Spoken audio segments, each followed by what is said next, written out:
Good morning to all. Now we are proceeding further. In last class हमने देखा था कि स्ट्रेटेजिक कॉस्ट मैनेजमेंट की नीड क्यों हुई, जिसके लिए हमने देखा कि ट्रेडिशनल कॉस्ट मैनेजमेंट में क्या लिमिटेशंस थी. नाउ स्ट्रेटेजिक कॉस्ट मैनेजमेंट का मीनिंग क्या है, हम इसे तोड़ तोड़ के पढ़ेंगे. Now strategic cost management, strategy क्या है? Strategy is a set of actions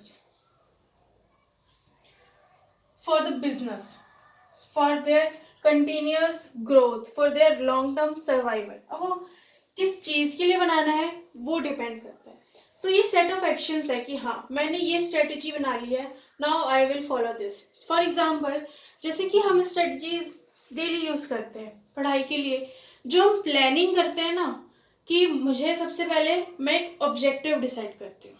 हमने आईपीसीसी में विजन, मिशन और ऑब्जेक्टिव लिखा था. क्या कोई मुझे इसका डिफरेंस बता सकता है? ओके, तो आईपीसीसी का कुछ कुछ याद है.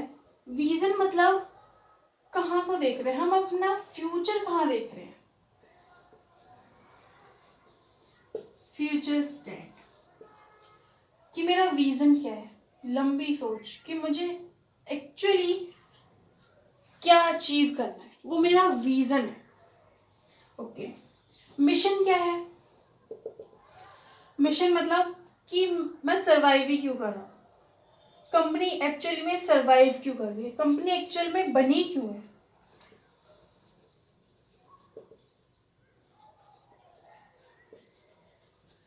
कि वो सर्वाइव ही क्यों कर रही है, एक्चुअल में वो क्यों सर्वाइव कर रही है, क्या उसका मिशन है. Mission, objective. अब ये एक छोटी टर्म है इन सब के सामने. मेरा विजन है मैं सीए फॉर्म खोलूं, मेरा मिशन है, मिशन मतलब वाई एक्चुअली सर्वाइवल, पैसा कमाओ. अब उसके लिए मुझे ऑब्जेक्टिव बनाना पड़ेगा. मतलब अब भाई मुझे सीए फर्म खोलनी है, पैसा कमाना है, तो सीए के लिए तो मुझे फाउंडेशन, आईपीसीसी, फाइनल, आर्टिकलशिप, ये सारी चीजें क्लियर करनी पड़ेंगी. तो ये मेरे छोटे छोटे से ऑब्जेक्टिव होंगे. अभी ऑब्जेक्टिव शॉर्ट, अप्रोप्रिएट, अचीवेबल होनी चाहिए. ये नहीं कि डायरेक्टली बड़े गोल्स बना लिए जो अनअचीवेबल हो, नहीं, अचीवेबल होने चाहिए. छोटे छोटे से गोल्स बनाओ, उनको फुलफिल करो. ठीक है, तो ये सारी चीजें होती हैं विजन, मिशन, ऑब्जेक्ट. ठीक है, तो हम देख रहे हैं meaning of strategic cost management क्या है. तो इन ऑब्जेक्टिव, इन मिशन, इन विजन्स को अचीव करने के लिए जो हम स्ट्रेटेजीज बनाने वाले हैं, that is known as strategic cost management. हमें स्ट्रेटेजिकली क्या अचीव करना है? अच्छा, हमें लॉन्ग टर्म सर्वाइवल चाहिए. लॉन्ग टर्म सर्वाइवल कैसे होगा? अगर मैंने कंपटीशन में अपना एक पोजीशन बना लिया, अब वो position either through product differentiation हो सकता है, या फिर कॉस्ट लीडरशिप से हो सकता है. इसका क्या मतलब है? इसका ये मतलब है जो अभी तक हमने पढ़ा है वही तो इसका मतलब है. अभी तक हमने जो भी पढ़ा है कि स्ट्रेटेजिक कॉस्ट मैनेजमेंट क्या होता है, क्यों नीड है, वही इसका मतलब है. भाई ऐसी स्ट्रेटेजी बनाओ कि मैं कंपटीशन सर्वाइव कर सकूं.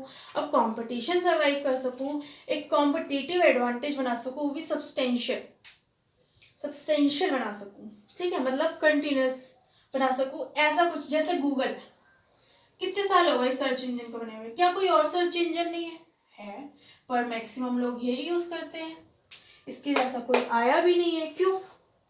भगवान बना के गया? नहीं, जिसने भी बनाया है उसकी कोडिंग, प्रोग्रामिंग कुछ इस तरीके से करी है कि अभी तक लोग उसे इमिटेट, अभी तक उसे कॉपी ही नहीं कर पाए. ऐसा कोई सर्च इंजन अभी तक बना ही नहीं पाए. तो ये इसकी कॉम्पिटिटिव एडवांटेज है, product differentiation. Apple iPhone, Apple MacBook securities के लिए जो भी है उसकी स्पेशलिटी मेनली सिक्योरिटी, जो उसका खुद का डिपार्टमेंट नहीं तोड़ पाया था, एक बार हुआ था ऐसा कुछ इशू, तो उस केस में एप्पल की कुछ स्पेशलिटी है जिसे लोग कॉपी नहीं कर पा रहे, तो इसलिए ये ज्यादा प्राइस चार्ज करता है। क्यों? क्योंकि भाई इसने प्रोडक्ट का वो फीचर दिया है जो कोई भी प्रोवाइड नहीं कर रहा, तो of course I will charge higher for this. Cost leadership भी यहाँ पे हमारा जो मोटिव होता है ना, वो ये होता है कि हम मैक्सिमम मार्केट में शेयर बना सकें, मैक्सिमम मार्केट शेयर। इसका क्या मतलब है? कोका कोला है, पेप्सी है, लिम्का है एंड एनी अदर ड्रिंक्स, ये सारी कोल्ड ड्रिंक्स ही हैं। टेस्ट वाइज थोड़ा बहुत डिफरेंस होगा, लोगों के लिए प्राइस का भी हो सकता है कि हाँ ये वाली सस्ती मिल रही है, ये वाली सस्ती मिल रही है, ये वाली सस्ती मिल रही है। तो अगर ये उसी चीज को कॉम्पिटिटर्स के मुकाबले थोड़े से सस्ते में बेच रहे हैं, मतलब वो मैक्सिमम मार्केट शेयर चाहते हैं। इसका सबसे अच्छा एग्जांपल जियो जाहिर सी बात है, न्यू आइटम लॉन्च होता है तो उसको मार्केट में जगह बनाने में टाइम लगता है क्योंकि बहुत ज़्यादा कंपटीशन है। टेलीकम्युनिकेशन सेक्टर में तो है, जो हमारी पुरानी मोनोपोली चल रही है वोडाफोन आइडिया वगैरह की, तो उसको तोड़ना काफ़ी चैलेंजिंग था। तो जियो ने कुछ प्रोडक्ट डिफरेंशिएशन, सिम वही है, कॉलिंग वही है, हाँ डेटा वगैरह का इशू है कि वो कम प्राइस चार्ज कर रही है, उसे हम कहते हैं कॉस्ट लीडरशिप। तो उसने अपना मार्केट में शेयर बना लिया। अब 70 से 80% लोगों के पास जियो सिम है 100 में से, मतलब उसने प्राइस कम चार्ज करके मार्केट में अपना शेयर बना लिया, मार्केट में शेयर बना लिया। और अब आप देखेंगे कि इसके प्राइसेस हाई, पहले तो फ्री थे, देन उन्होंने कुछ चार्जेस लगाए, अब इसके प्राइस हाई तो है लेकिन कॉम्पिटिटर से प्राइस कंपैरेटिवली लो है। ये प्राइसिंग स्ट्रेटजीज होती है जो हम आगे देखेंगे कि सबसे स्टार्टिंग में लो प्राइस रखना या फ्री देना और उसके बाद प्राइस धीरे धीरे हाई करना, लेकिन कॉम्पिटिटर से कम रखना। ये एक प्राइसिंग की स्ट्रेटजी है, प्रोडक्ट लॉन्चिंग की एक स्ट्रेटजी है। तो उसने मार्केट शेयर लिया और देन अब वो धीरे धीरे, उस टाइम में भी उसे लॉस हुआ होगा, और अंबानी जी हैं तो अंबानी जी इतना सा लॉस तो झेल सकते हैं, इतना सा लॉस कवर कर सकते हैं। तो 100 में से उन्होंने इतना मार्केट शेयर लिया, अब उनके पास ये एक एडवांटेज है। उन्होंने प्रोडक्ट डिफरेंशिएशन कुछ अलग ना लाके सिम ही है, कॉल ही करेगी, इंटरनेट ही मिलेगा, हाँ अब वो है कि थोड़ा सा कंपैरेटिवली लो प्राइस में मिल रहा है, तो ये कॉस्ट लीडरशिप है। अब वो प्राइस चार्ज कर रहे हैं। तो स्ट्रेटेजिक कॉस्ट मैनेजमेंट का मतलब है भाई ऐसी स्ट्रेटेजी बनाओ जिससे सस्टेनेबल कॉम्पिटिटिव एडवांटेज मिल सके, क्योंकि कंपटीशन सरवाइव करना ही लॉन्ग टर्म सर्वाइवल है इस डायनेमिक एनवायरनमेंट में। तो ये कॉम्पिटिटिव एडवांटेज होती है। अब ये प्रोडक्ट डिफरेंशिएशन, कॉस्ट लीडरशिप हमने आईपीसीसी में भी देखा था, अभी हम आगे भी देखेंगे। हम इसमें ये भी देखेंगे, हमने वैल्यू चेन एनालिसिस इंटर में पढ़ा था, हम आगे देखेंगे कि वैल्यू चेन एनालिसिस मुझे अगर प्रोडक्ट डिफरेंशिएशन का करना है तो मैं कैसे करूं, कॉस्ट लीडरशिप के लिए करना है तो कैसे करूं, तो हम वो चीज अभी आगे देखेंगे। तो ये था स्ट्रेटेजिक कॉस्ट मैनेजमेंट का मीनिंग। नाउ हमें स्ट्रेटेजीज के बारे में पता है, डिफरेंट डिफरेंट स्ट्रेटेजीज अभी हम आगे पढ़ेंगे, हमें पता भी है। तो सबसे पहले बेसिक्स देख लेते हैं। हमने स्ट्रेटेजिक कॉस्ट मैनेजमेंट का मीनिंग देख लिया, ठीक है। अब हम देखेंगे कि स्ट्रेटेजी कैसे बनती है। हमने आईपीसीसी लेवल पे देखा हुआ है। सबसे पहले प्रॉब्लम ढूंढो, ऑब्जेक्टिव देखो, क्या अचीव करना है, क्या दिक्कत है, कहाँ दिक्कत आ रही है, ये सारी चीजें देखी। अब उसके वेरियस मेथड्स होंगे उसको सॉल्व करने के लिए, उसमें से कोई सा भी मेथड चूज करो और स्ट्रेटेजी बनाओ। उसके लिए formulate the strategy.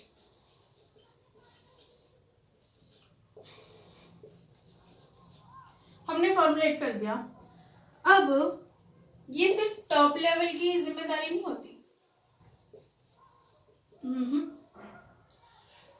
Level strategy बना सकता है, लेकिन इसको फॉलो करने के लिए उसे कम्युनिकेट करना पड़ेगा टू लोअर डिपार्टमेंट। हमने हायरार्की पढ़ी हुई है, टॉप मैनेजमेंट, मैनेजर्स, फिर वो अपने सुपरवाइजर्स, वर्कर्स, लेबर्स, इन सबको ऐसे बताएंगे। तो हमने हायरार्की पढ़ी हुई है, तो टॉप लेवल मैनेजमेंट नहीं, ये कम्युनिकेट करेगा, कम्युनिकेशन एट डिफरेंट लेवल। उन्होंने बताएगा कि हमने ये स्ट्रेटजी है। इम्प्लीमेंटेशन तो सही सी बात है लोअर लेवल पे ही होना है। स्टार्टिंग जो हमारे टॉप लेवल मैनेजमेंट से होती है, फॉर्मुलेट करते हैं, कम्युनिकेट करते हैं, देन इम्प्लीमेंट होती है। इम्प्लीमेंटेशंस के लिए हम वेरियस मेथड्स लगाते हैं, जैसे कि मैंने सोचा कि हमारे ऑफिस में 10 AM टू 6 PM काम होना चाहिए, लेट 5 PM, और इसमें से 1 hour ही मिलेगा लेबर को फॉर ब्रेक, क्योंकि अगर वो आइडल बैठेंगे, अब इसमें लिए मेरी मशीन प्रिपेयर होनी चाहिए, क्योंकि अगर वो आइडल बैठेंगे तब भी मुझे उन्हें सैलरी तो देनी पड़ेगी, तो मेरी मशीन्स जो है वो प्रॉपर मेंटेनेंस के लिए जानी चाहिए। तो इसके लिए मैं स्ट्रेटेजी बनाऊंगी कि मंथली मशीन्स का इंस्पेक्शन होना चाहिए, ताकि मशीन्स प्रॉपरली वर्क करें, लेबर आइडल ना बैठे और मेरी कॉस्ट रिकवर हो, प्रॉपर प्रोडक्शन। तो ये सारी तो मैं ये कम्युनिकेट करूंगी वर्कर्स को कि हाँ भाई इंस्पेक्शन होगा, तो जिस दिन इंस्पेक्शन होना होगा तो या तो वो किसी हॉलीडे वाले दिन हो, ताकि लेबर्स को आइडल ना बैठना पड़े जब तक ये चेकिंग इंस्पेक्शन वगैरह हो रहा है। तो वो सारी चीज़ें, तो स्ट्रेटेजी सबसे पहले मैंने फॉर्मुलेट करी कि हाँ मुझे ये स्ट्रेटेजी करनी है, फिर मैंने उसे कम्युनिकेट करा, देन मैंने इम्प्लीमेंट करा। अब इम्प्लीमेंटेशन के लिए मुझे उसके लिए कुछ और मेथड्स भी लगाने पड़ेंगे ताकि ये स्ट्रेटेजी फॉलो हो। देन मैं उसको इवेल्युएट करूँगी कि क्या मेरा टारगेट अचीव हो रहा है, कुछ वेरिएंसेस आए तो कंट्रोलिंग करेंगे हम, कंट्रोलिंग इन द सेंस फिर से स्ट्रेटेजी बनाएंगे। डायनेमिक एनवायरनमेंट है, एनवायरनमेंट लेट चेंज हो गया, फिर से बनाओगे, फिर से ये, फिर से ये। तो ये कंटिन्यूस प्रोसेस है, ये कंटिन्यूस प्रोसेस है, ये चलता रहेगा। ये वन टाइम नहीं है कि मैंने एक बार स्ट्रेटेजी बना दी, कम्युनिकेट कर दिया, हो गया, नहीं।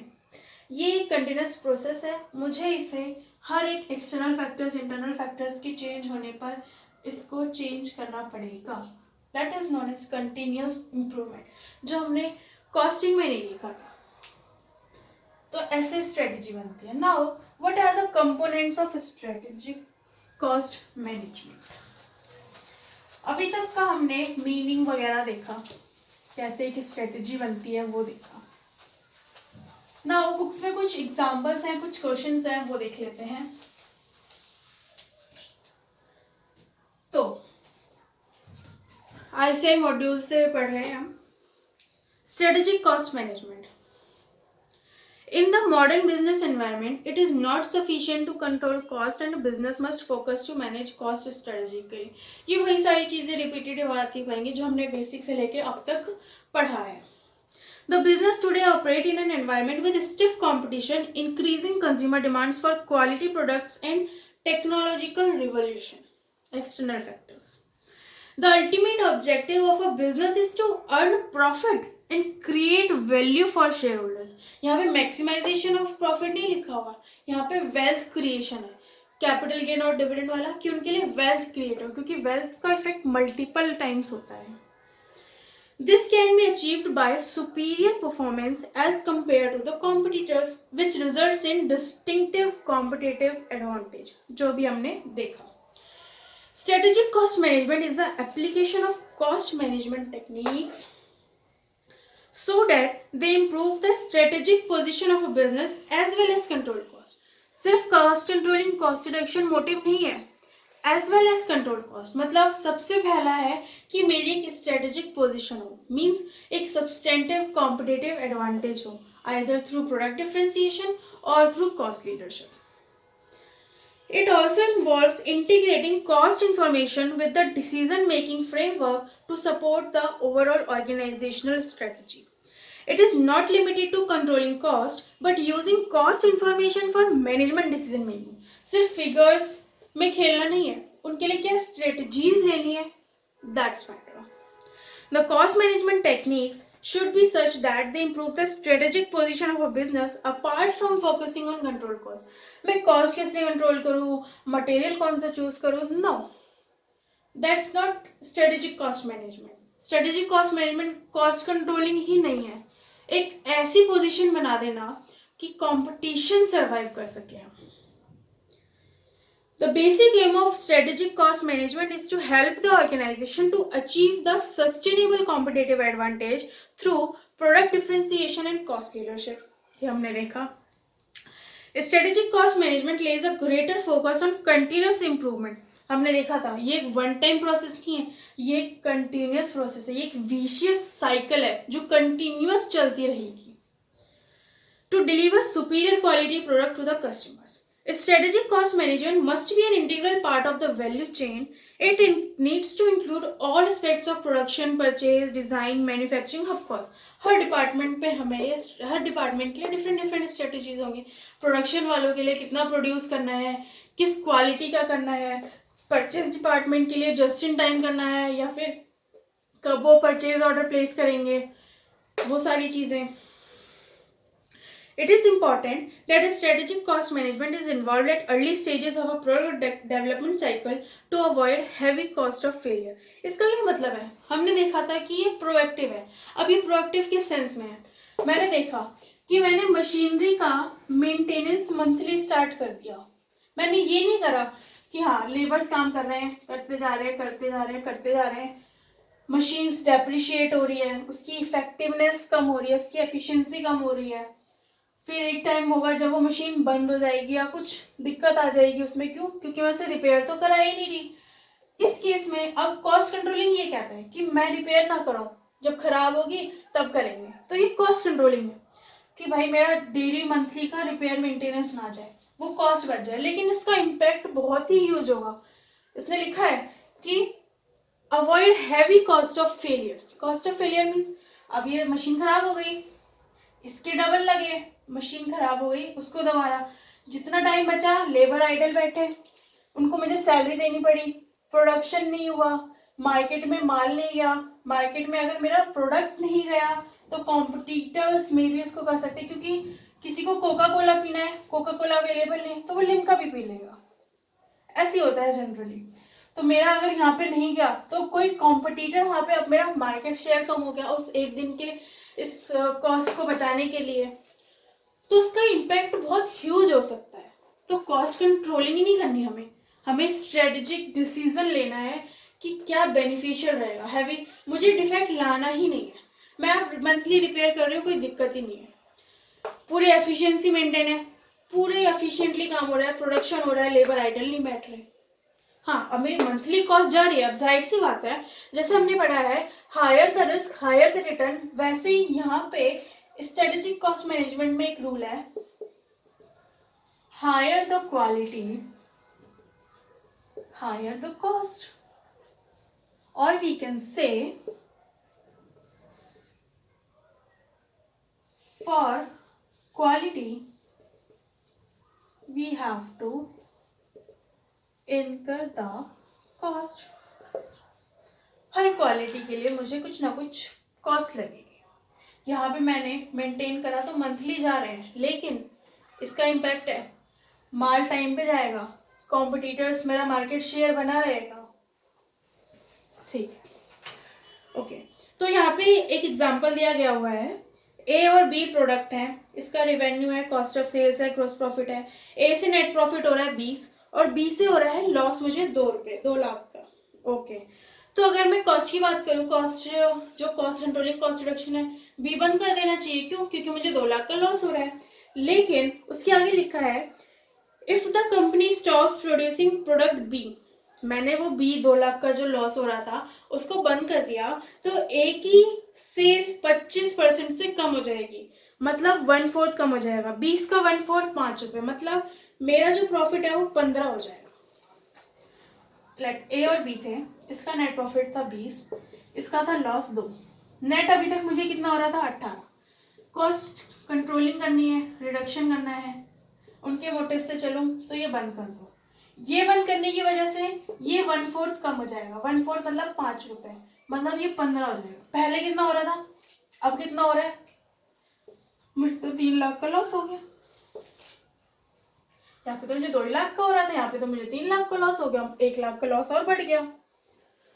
तो ये होता है कि इफेक्टिव डिसीजन लेना। मैं बी को बंद नहीं करूंगी अब, क्योंकि मुझे दिख रहा है कि इसको बंद करा तो इस पे इफेक्ट आएगा, इंटर रिलेटेड हो सकते हैं।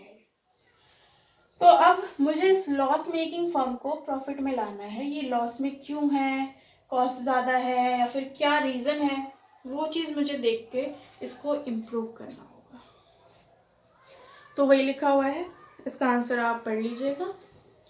नाउ केस स्टडीज देखते हैं। Case 1, a manufacturing company does not carry out preventive maintenance of its machineries on a regular basis to save cost.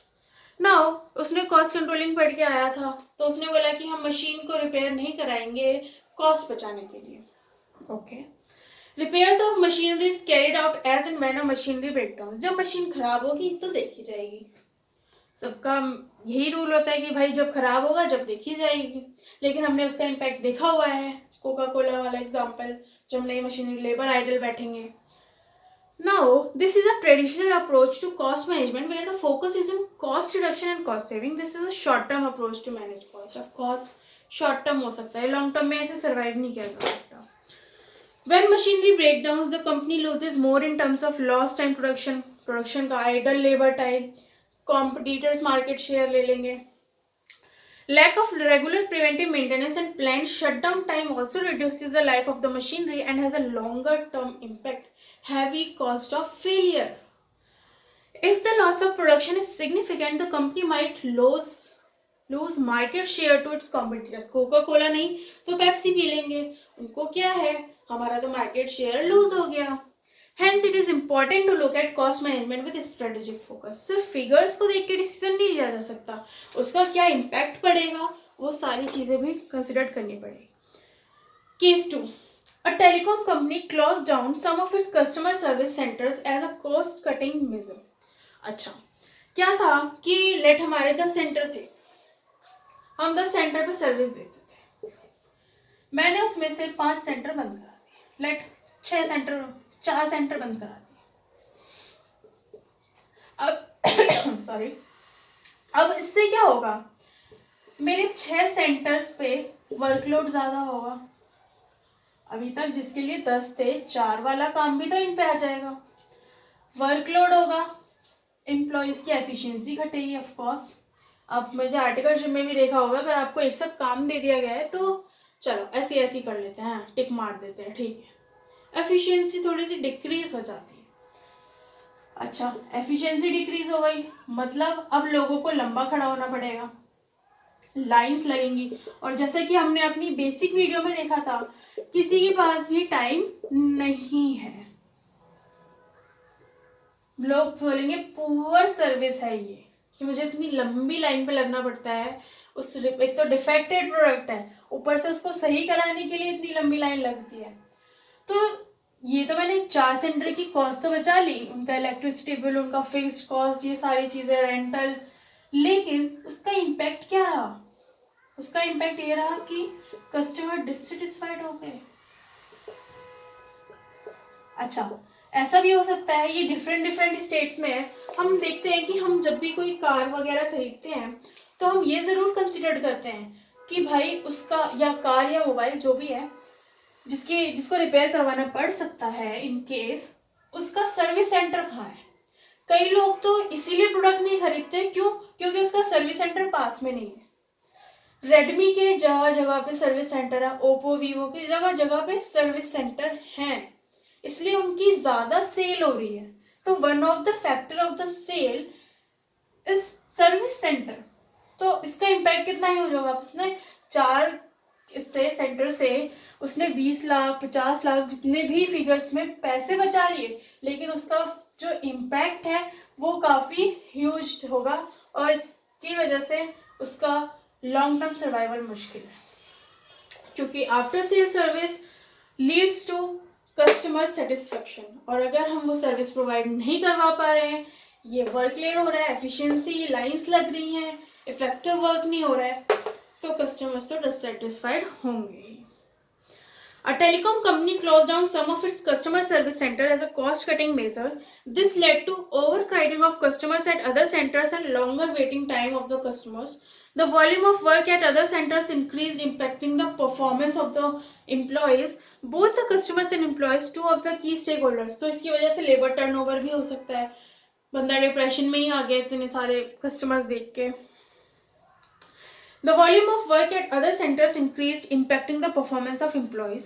Both the customers and employees, two of the key stakeholders, were not happy with the company's decision. Main हमारा customer ही satisfied नहीं है तो business चलेगा कैसे? This type of business decision can impact the reputation and brand image of the company and impact the sales and profitability in the longer run. Now, फिर दिया गया है कि strategic cost management के वही पहले फॉर्मुलेट होता है, फिर हम उसे कम्युनिकेट करते हैं, फिर हम उसके लिए टैक्टिक्स बनाते हैं फॉर द इम्प्लीमेंटेशन, फिर हम उसमें मॉनिटर करते हैं और कंट्रोलिंग की नीड है तो कंट्रोलिंग करते हैं, और ये कंटिन्यूस विशियस साइकिल है, ये कंटिन्यूस चलती रहेगी। Now necessity of strategic cost management, जाहिर सी बात है जो लिमिटेशंस ऑफ कॉस्टिंग है वो हमारी necessity of strategic cost management है कि मुझे सस्टेनेबल कॉम्पिटिटिव एडवांटेज चाहिए, मुझे कंपटीशन में सर्वाइव करना है, लॉन्ग टर्म सर्वाइवल चाहिए, प्रोएक्टिव अप्रोच है, तो वही सारी चीज़ें। कस्टमर सेटिस्फेक्शन मेन है, क्वालिटी कॉम्प्रोमाइज नहीं होना चाहिए। It is cost analysis in a broader context where the strategic elements become more explicit and formal, strengthening the strategic position of the company. यहाँ पे strategic position matter करती है, cost controlling, cost reduction नहीं। Cost data is analyzed and used strategically to develop alternate measures to gaining sustainable competitive advantage. हम figures देख के ये decision नहीं लेते कि इसे बंद कर दो, हम कुछ ऐसी strategies बनाते हैं futures के लिए कि ये भी profit में आ जाए। SCM gives a clear understanding of the company's cost structure in search of sustainable competitive advantage. जाहिर सी बात है। SCM is the managerial use of cost information explicitly directed to the 4 stages जो हमने देखा था, formulation, ये सारी चीज़ें। SCM helps in overall recognition of cost relationship among the activities. हमने ट्रेडिशनल में देखा था कि सिर्फ आउटपुट पे ही हम अपने एब्जॉर्प्शन रेट निकाल देते हैं, नहीं, एक्टिविटी बेस्ड कॉस्टिंग के हिसाब से होना चाहिए, तो वही SCM कहता है। फिर इसका कुछ डिफरेंस दिया गया है जो कि हमें पता है कि वो शॉर्ट टर्म होता है, वो लॉन्ग टर्म होता है, वो सिर्फ इंटरनल फैक्टर्स, यहाँ पे एक्सटर्नल भी कंसिडर्ड होते हैं। यहाँ पे हम सिर्फ वॉल्यूम को कंसिडर करते थे, यहाँ पे एक्टिविटी बेस्ड कॉस्टिंग है, हर चीज़ के लिए एक अलग ड्राइवर है। यहाँ पे हमारा जो ऑब्जेक्टिव था वो यहाँ पे हमारा कॉस्ट कंट्रोलिंग, कॉस्ट रिडक्शन था, यहाँ पे हमारा सब्सटेंटिव कॉम्पिटिटिव एडवांटेज है, यहाँ पे हमारा ये था कि करते जाओ, फिर हम मतलब कंटिन्यूस इम्प्रूवमेंट नहीं थी, कंटिन्यूस इम्प्रूव नहीं करते थे हम, monitor after year after a month करते थे स्टैंडर्ड और उसमें, जबकि यहाँ पे कंटिन्यूस इम्प्रूवमेंट होता है, डायनेमिक एनवायरनमेंट को कंसिडर किया जाता है। ये रिस्क एवर्स है, मतलब कि ये हमारा रिएक्टिव है, जब हो जाएगा तब हम कुछ करेंगे, ये हमारा प्रोएक्टिव है। ओके, तो आज के लिए इतना ही, इसके नेक्स्ट क्लासेस में हम फर्दर कंटिन्यू करेंगे। Thank you and have a nice day.